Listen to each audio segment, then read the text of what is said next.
อ่าสบายดีพี่น้องที่รักแต่กับพบกันอีกครั้งหนึ่งสำหรับวันเสาร์นี้เสาร์นี้เราจะมาเริ่มต้นบทเรียนที่สี่ในบทเรียนที่สี่ก็มีอยู่ประมาณ8 หัวข้อใหญ่ๆฉะนั้นเราจะมาแบ่งเป็น3 ภาคส่วนเพราะมันยาวเกินไปหวังว่าพี่น้องคงจะมีที่ความสุขสบายในการทรงนำขององค์พระผู้เป็นเจ้าในเวนิซีเนี่ยเราคอยหนึ่งเราไปเรียนกันการอพยพการ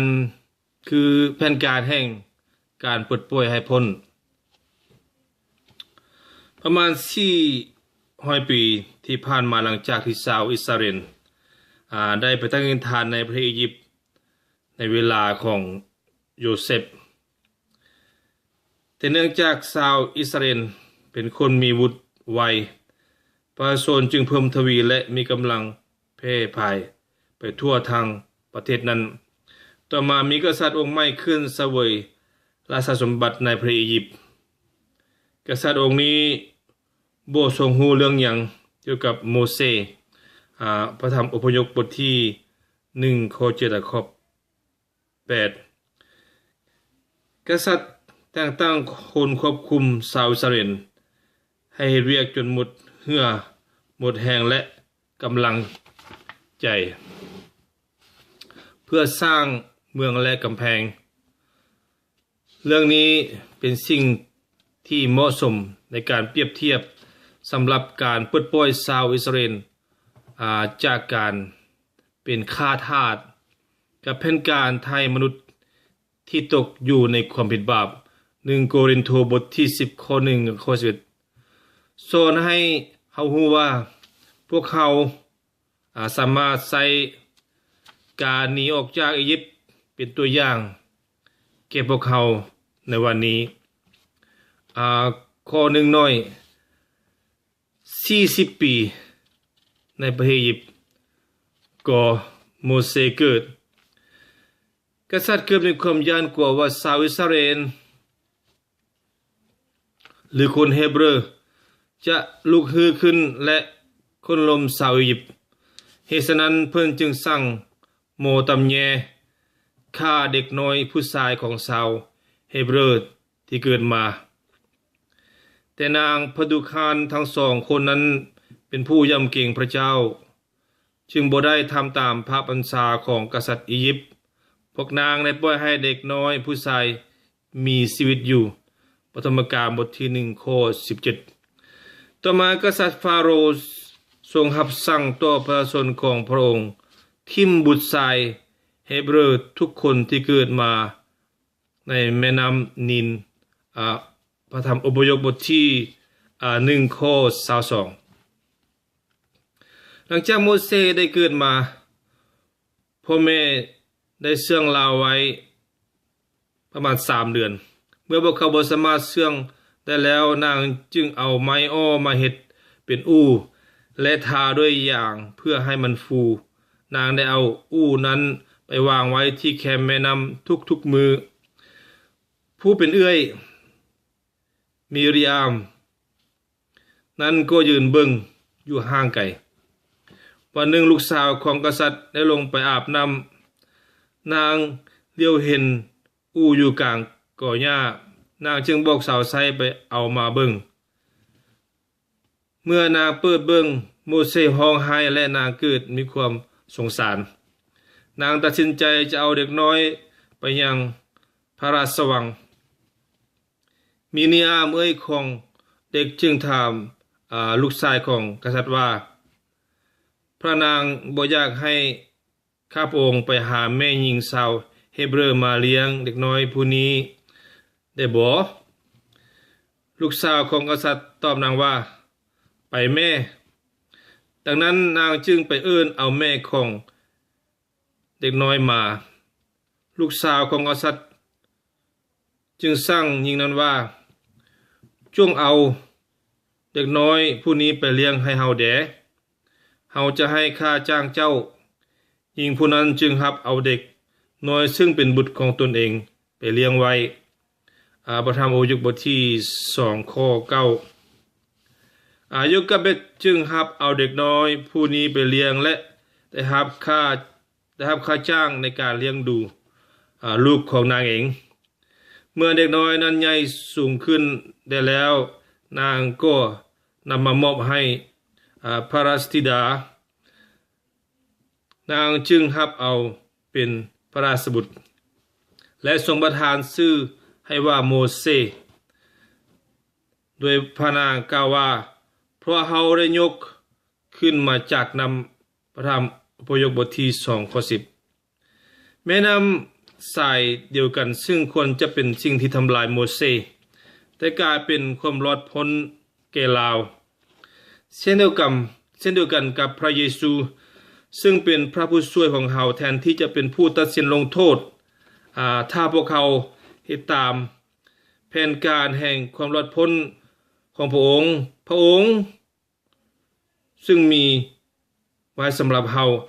ก็จะได้รับความรอดพ้นในช่วงสงครามกลางเมืองมีพ่อนับผู้หนึ่งในเมืองนิวยอร์กถูกเกณฑ์เป็นทหารเมียของลาวได้ถึงแก่กรรมทิมภาระให้ลาวเลี้ยงดูครอบครัวและลูกน้อยลาวบ่ฮู้จะเฮ็ดจังไดเมื่อชายหนุ่มเพื่อนบ้านผู้ที่บ่มีภาระดูแลภัยเข้ามาที่บ้านของลาวและเสนอตัวไปเป็นทหารแทนลาวด้วยความเอ็นดูสงสารเด็กน้อยพ่อนาจึงตกลงตามข้อเสนอของชายหนุ่มเพื่อนผู้ใจบุญได้เดินทางสู่สงครามในการปะทะที่สงครามรบครั้งทมิตรลาวถูกยิงและเสียชีวิตข่าวได้มาถึงพ่อนาที่นิวยอร์กลาวได้ขี่ม้าแล่นไปที่สนามรบและซอกหาซากศพเพื่อนที่หักของลาวได้ซากศพชายหนุ่มนั้นกลับไปบ้านและฝังไว้เดินทางหลังของโบสถ์แห่งหนึ่งจากเนินภูลาวได้ตัดหินแผ่นหนึ่งและแกะสลักใส่แผ่นหินนั้นว่าลาวได้สิ้นชีวิตเพื่อคอยขอการเลือกสรรของโมเสสเมื่อโมเสสเป็นผู้ใหญ่แล้ววันหนึ่งจึงออกไปเยี่ยมยามพวกพี่น้องที่เป็นชาติเดียวกันกับตนโมเสสได้เห็นเขาถูกบังคับให้เวียกอย่างหนักและเห็นชาวอียิปต์คนหนึ่งเคี่ยนตีชาวเฮบรูคนหนึ่งซึ่งเป็นทาสซึ่งเป็นชาติเดียวกันกับตนก็เลยจัดการฆ่าอียิปต์ผู้นั้นเสียลาวฝังศพเสื่องไว้ในดินทรายมือต่อมาเราเห็นชาวเฮบรู2 คนกำลังตีกันอยู่และพยายามบอกให้เขาเศร้าตีกันผู้หนึ่งจึงตอบว่าไผเป็นผู้แต่งตั้งให้ท่านเป็นเจ้านายและเป็นธุรการในการตัดสินข้าพเจ้าท่านจะฆ่าข้าพเจ้าเหมือนได้ฆ่าคนอียิปต์ผู้นั้นบ่อพยพบทที่2ข้อ14เมื่อโมเสสได้เฮ็ดไปด้วยบ่มีจุดประสงค์ของพระเจ้าความพยายามของลาวที่จะนำพวกเขาบ่ถึกยอมรับจากประชาชนลาวบ่ได้กล้าเกียมในภารกิจที่ลาวจะเฮ็ดตามภายหลังกรุณาเบิ่งในพระธรรมเฮบรูบทที่10ข้อ23ถึงข้อ29ข้อ240 ปีในมีดีอานโมเสสนึกคิดได้ว่าสิ่งที่ลาวเฮ็ดลงไปนั้นมีผู้รู้ผู้เห็นและลาวมีความย้านกลัวว่ากษัตริย์จะฆ่าลาวโมเสสจึงปบหนีไปอยู่ที่มิดิอันที่นั้นโมเสสได้รู้จักลูกสาวของปาริหิตเยทาโลชื่อว่าซิปโพลาได้แต่งงานกับนางก็ขอพระเจ้าเอิ้นโมเสสมือหนึ่งในขณะที่โมเสส กำลังเลี้ยงผุงสัตว์และเห็นเปลวไฟในฟุ้มไม้แห่งหนึ่งโมเสสได้ไปเบิ่งใกล้ๆลาวมีความแปลกประหลาดใจหลายเมื่อเห็นพุ่มไม้บ่ถึกไหม้พระเจ้าเอิ้นออกมาจากพุ่มไม้นั้นและบอกถึงภารกิจที่ลาวจะต้องเฮ็ดพระเจ้าได้บอกโมเสสว่าเฮาได้ยินการร้องไห้ประชาชนของเฮาและพระองค์จะใส่ลาวไปปลดปล่อยพวกเขาจากการเป็นทาสและนำพวกเขาไปยังดินแดนที่สัญญาไว้แก่พวกเขาขอพระเจ้าพิสูจน์แก่โมเส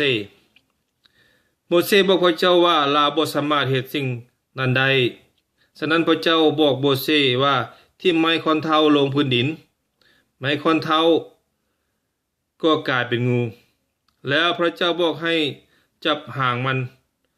และงูนั้นก็กลายเป็นไม้คอนเท้าอีกคือเก่าพระเจ้าบอกโมเสสอีกว่าสอดมือเข้าไปในเสื้อบังดูโมเสสก็เฮ็ดตามเมื่อพ้นทอดมือออกมามือนั้นก็กลายเป็นพญาคริสทูตและพระเจ้าบอกโมเสสสอดมือเข้าไปในเสื้อคืนเมื่อพ้นทอด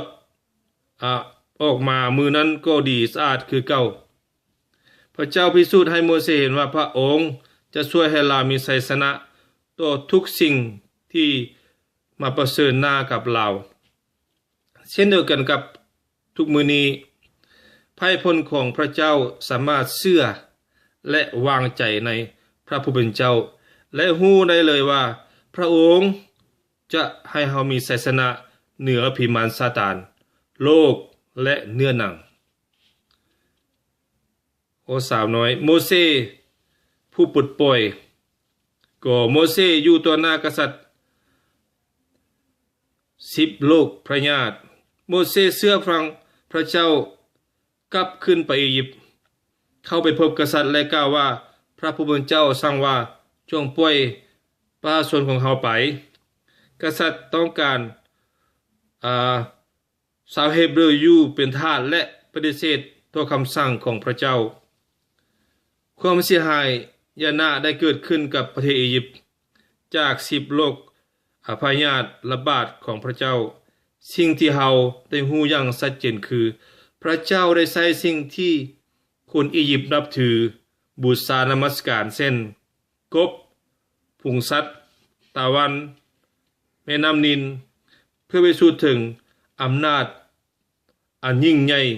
ของพระองค์หลังจากทุกๆโรคระบาดใน9เทื่อกษัตริย์ตกลงปล่อยอิสราเอลไปแต่กษัตริย์ได้เปลี่ยนใจทุกๆเทื่อภายหลังต่อมาโดยการหลอกลวงของกษัตริย์จึงเฮ็ดให้โรคระบาดอันร้ายแรง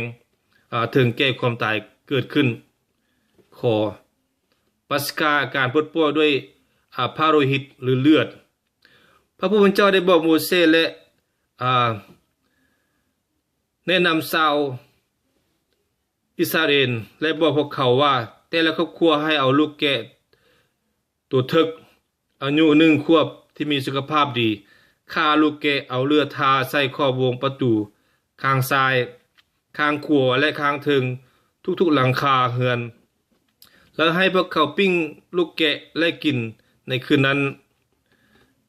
กินกับข้าวจี้ที่บ่มีเสื้อแป้งและผักขมพวกเขาจะต้องกินด้วยความหิบหนหรือกินอย่างหิบด่วนพวกเขาต้องนุ่งเครื่องเตรียมพร้อมออกเดินทางพร้อมทางใส่เกิบและถือไม้คอนเท้าเพราะว่าพวกเขาจะหนีออกจากอียิปต์ในเวลาเที่ยงคืนพระเจ้าจะเดินผ่านทั่วประเทศอียิปต์และฆ่าลูกกกทุกๆครอบครัวที่บ่มีเลือดทาที่ขอบประตูเมื่อพระเจ้าเห็นเลือดที่ขอบประตูพระองค์จะผ่านกายเฮือนนั้นและคนอยู่ในนั้นจะปลอดภัยคนรอดพ้นในยุคสมัยนี้ก็ต้องอาศัยเลือดของแกะคือพระเยซูคริสต์โดยว่าพระคริสต์ทรงเป็นปัสกาของเฮาทั้งหลายได้ทรงถูกฆ่าบูชาแล้ว1โครินโธบทที่5ข้อ7พระฤทธิ์ของพระเยซูได้ทาใส่พวกเฮาด้วยการ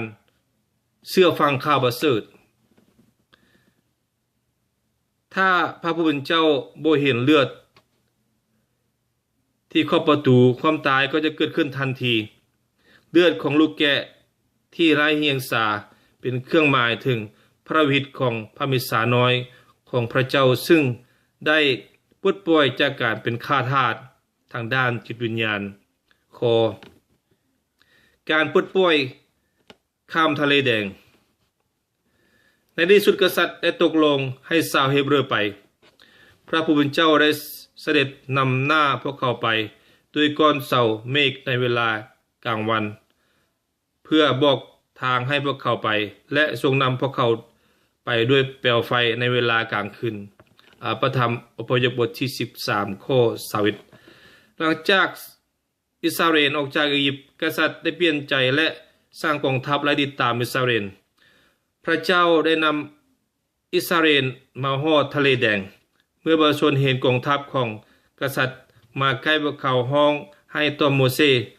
สตอบว่าอย่าย่านเลยจงยึดมั่นอยู่จงคอยเบิ่งสิ่งที่พระผู้เป็นเจ้าจะช่วยให้พ้นในวันนี้แล้วชาวอียิปต์ที่ท่านทั้งหลายได้เห็นในมือนี้ต่อไปจะบ่ได้เห็นอีกจักเทื่อพระธรรมอพยพบทที่14ข้อ13โมเสสได้ยกไม้ค้อนเท้าขึ้นพระผู้เป็นเจ้าได้บันดาลให้มีลมฮ้อนทางทิศตะวันออกพัดทะเลตลอดคืนอพยพบทที่14ข้อ21ประชาชนได้ย่างผ่านทะเลแดงด้วยดินแห้งที่มีฝาน้ำทั้งสองด้านอย่างน่าอัศจรรย์ในทุกสถานการณ์พระผู้เป็นเจ้าได้เหตุทางให้ภัยพลของพระองค์มีทางหลบหนีออกได้กรุณาเบิ่งใน1โครินธ์บทที่10ข้อที่13กองทัพอียิปต์ไล่ติดตามมาแต่เมื่ออิสราเอลได้ข้าม